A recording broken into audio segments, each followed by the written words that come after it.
Welcome to MXTV. Very privileged to have Broc Glover here, 6-time AMA champion. How are you, man? Welcome to the show. Thank you. Thank you very much.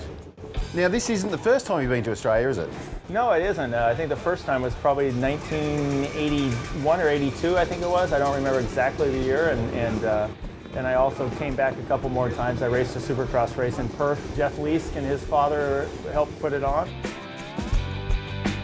I'm starting to really enjoy the vintage, what we call vintage racing or the classic racing. And it's, you know, the people are just, they really enjoy, the people enjoy the sport for all the reasons that we all started racing motorcycles.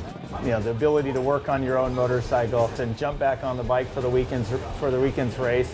And it's just fun to remember the times that we all had back when we started racing and we were a little younger. When did you start racing? My dad knew about it, but my mom did not know about it, and she wasn't real happy that we did it behind her back. And then I really started racing when I was 14 years old. But at that time, in the U.S. at least, you could race more than once a week. You know, you could race on the weekend, either Saturday or Sunday or both, and you could race what we were night races, and they were the precursor to supercrosses.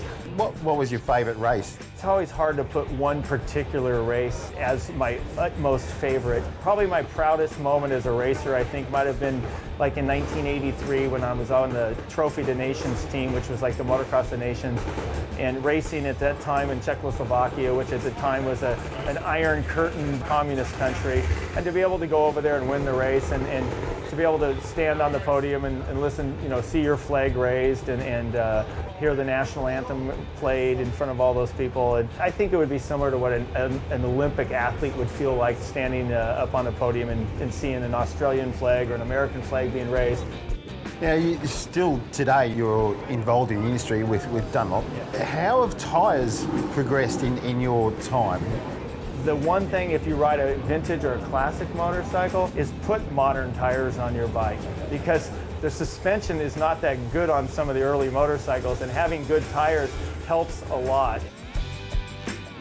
Where do you see the future of the sport going? I mean, what can they do to it next year? Like they've done everything to it. So where do you see any big leaps and bounds there where the sport's going to go?